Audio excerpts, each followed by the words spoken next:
In the terminal, probably the most common command you enter is the cd command, the change directory command, to navigate through your directory structure.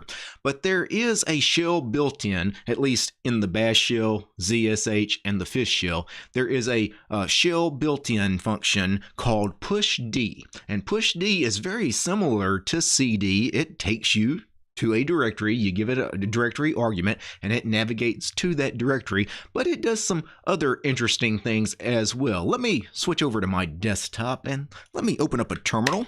I'm going to zoom in, and I'm going to go ahead and switch over to the bash shell. So let me go ahead and do a pushd command. I'm going to pushd and space slash user slash share. I'm just going to, push D to that directory. Now, it's essentially a CD. You can see we have now changed to /user/share, but you see it's a little bit different than CD in that it also gave us some output. You see it printed out /user/share, and it also printed out the tilde character, which is of course an alias for our home directory. So it printed out two different directories. It's printing out the directory that we're going to. It's also printing out the directories that we've already been, because by default when I open the terminal, I start in my home directory. That's typically most terminals, right? You're going to start in your user's home directory. Now let me up arrow, and I'm going to do a push D, and I'll do /user/share/icons. Let's just go to a different directory. And once again, it's just like CD. We're now in user share icons, but you can see the output.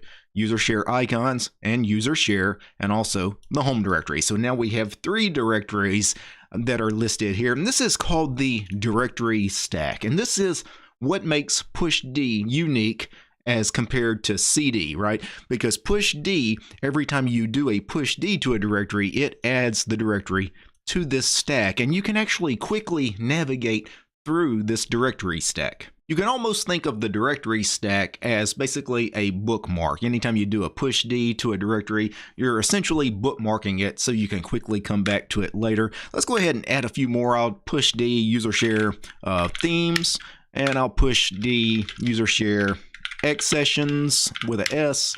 And now I've got, 5 directories in the directory stack. So right now I'm in user share X sessions, and you can see in the directory stack, think of these numbered 0 through 4 in this case. There's 5 directories, but in programming, anything with computers, you typically start counting at 0. So this is 0, and this is well, if I can highlight it correctly, 1, this will be 2, this will be 3, and then the home directory will be 4. Now, instead of giving it a full path or a relative path to a directory, I could push D and give it a number, plus or minus, depending on where I want to go in the stack. Push D plus 1.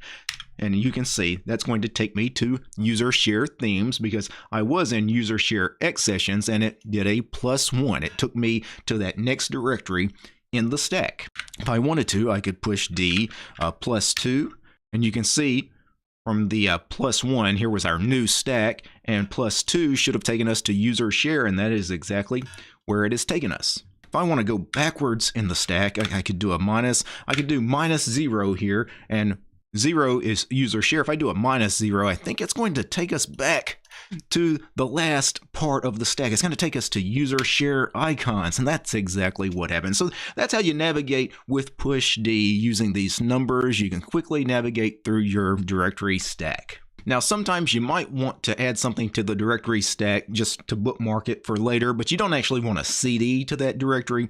You could do a pushd -n and then give it a directory. I'll do /var/local. Sounds like a good directory.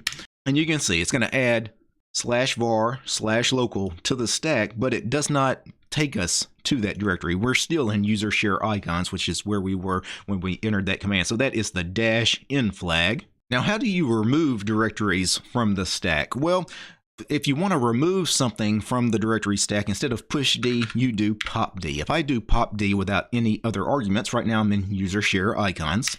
Let me run that. And now I move forward to the next directory in the stack, but it eliminated user share icons. That's no longer listed in our directory stack. And just like pushd, popd, you can give it +1, -1, or whatever you want to. You can pick any of these in the directory stack. For example, right now this is 0, 1, 2, 3, 4. If I do a popd +4, that should remove user share themes from the directory stack. And you can see now it prints out this output. User share themes is no longer there. Now let me clear the screen. One thing when you're adding a lot of directories to the stack with pushd, it's kind of difficult to read the stack and figure out what the numbers are sometimes, especially if you have a long listing here in the directory stack.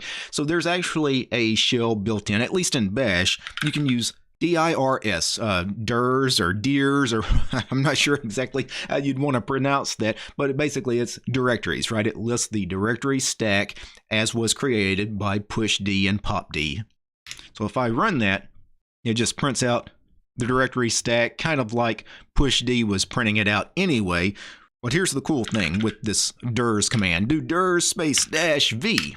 And now it prints out the directory stack line by line, and it gives them a number. So it's much easier to actually see that user share accessions is 3 in the stack. Where when it's printed out like this, I gotta think a little bit, right? So that is dirhs -v. Matter of fact, I probably would just alias dirhs to always print out this format here, because I think that is what most people probably want. Now, we mentioned popd will remove single directories from the directory stack. If you want to completely clear the entire stack, you can do dirhs -c, and it will clear the entire directory stack. I'm not going to do that just yet. And another thing you can do to clear the entire directory stack is just exit out of your terminal session. So pushd and popd and dirhs, they bookmark these things for that terminal session.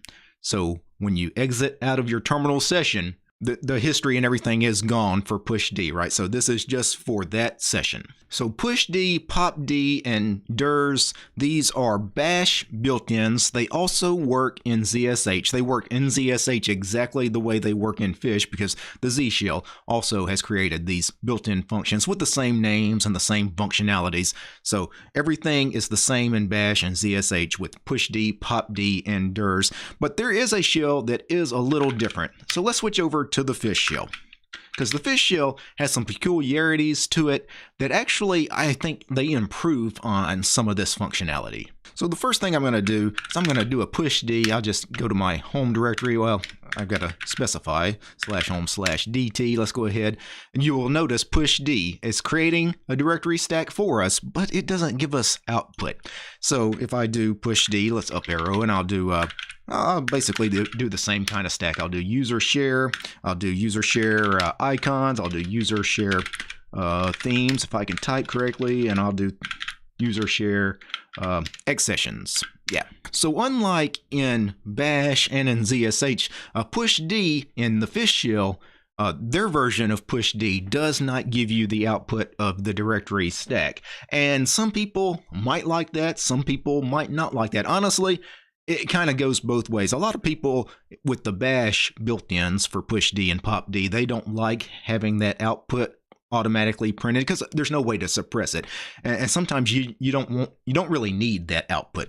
But in the Fish shell, it's not even an option. You don't get the output at all. It's because, you have the dirhs command, right? Yeah, if you want the output of the directory stack, there's already a command for it. That kind of makes sense. Now, one thing to know is dirhs -v to give you that number listing that was really neat in Bash. This also works in ZSH. There is no -v flag for dirhs in the Fish shell. You can see unknown option. And the reason it's an unknown option and they didn't create it for dirhs is because the Fish shell, the Fish developers have a better built-in than dirhs. They actually created this built-in function called cdh. You can think of it as cd history. It shows the directory history and it gives you a prompt so you can quickly switch to that directory. So this is cdh. It's kind of like dirhs -v, except you can actually enter the number, right? It gives you letters and numbers depending on whatever you want to enter. But for example, you can say user share icons is either the letter B or the number 2. Let me hit 2, hit enter, and I go to user share icons. That is really, really cool. So as neat as dirhs -v is in Bash and ZSH, cdh is just a better implementation because it already has this interactive prompt that allows you to go ahead and quickly change to that directory. Another fish built in, so this is strictly for the fish shell. There is the command dirh, similar to cdh. Cdh prints out your pushd, popd kind of history, right? I think it prints out like the last 25, but again, it only works in this terminal session. If you exit out, you lose all that information. dirh actually gives you the history, like whatever your current history is. I think it goes back like the last 25, and I think that'll show everything even if you cd around. So if I cd into, I don't know, I guess I could cd into downloads, for example. If I up arrow dirh, you can see downloads is in that, but cdh downloads is not in that because this is only showing you your pushd, popd history. Now let me go ahead and hit something here. So I'll hit 1 to go to user share icons. The last thing I want to mention, and I've mentioned these two fish built-ins before, is prevd and nextd. And what these built-in functions do, as you can probably guess, they take you to the previous directory that you were at or to the next directory in your history. So if I do, for example, prevd, it's going to take me back to my downloads directory because that's where I was before I went to user share icons. And if I go ahead and do nextd, you can probably guess what that's going to do. That's going to take me to user share icons so I can quickly navigate through my directory history. So this is the dirh, right? So this is not specific to pushd and popd. This is all of your history. And one of the cool things is because prevd and nextd are so useful, right? They're so incredibly useful commands. The fish shell guys, they don't want you to have to type it. They've actually keybinded this to Alt and then either the left arrow or the right arrow. So if I go Alt left arrow, I can go back through my history and I can just navigate. You can see how very cool that is. This is something that Bash and ZSH, they don't have some of this stuff. And it's one of the reasons why I really am a big proponent of the fish shell. I know a lot of people, they don't want to use the fish shell because it's not POSIX compliant, it's scripting or whatever. You script using Bash. That's what I do. But for an interactive shell, if you spend a lot of time at the shell doing a lot of interactive commands and navigating, CDing around, doing all of that stuff, you're one of these people that live in a terminal, you kind of owe it to yourself to eventually check out the fish shell. But I've kind of gotten off track. This video is not necessarily about specifically the fish shell. It was mainly about the pushd, popd, and the dirh's built-in commands for Bash, ZSH, and fish. I did want to add some of these fish-specific commands such as cdh, dirh, prevd, and nextd as well, because I think those are such incredibly useful commands that everyone should know about them. Now, before I go, I need to thank a few special people. I need to thank the producers of this episode: Gabe, James, Maxim, Matt, Mehmet, Mitchell, Paul, Royal, Wes, Armor Dragon, Bash Potato, Chuck, Commander Angry, George, Lee, Methos, Nate, Urion, Paul, Peace, Archer, Fedora, Polytech, Realities for Less, Red Prophet, Roland, Tools Deviler, and Willie. These guys, they're my highest tiered patrons over on Patreon. Without these guys, this quick look at pushd and popd and all the rest, it wouldn't have been possible. The show is also brought to you by each and every one of these fine ladies and gentlemen. All these names you're seeing on the screen right now, these are all my supporters over on Patreon. I don't have any corporate sponsors. If you like my work and want to see more videos about some of these neat shell commands, subscribe to DistroTube over on Patreon. Peace, guys.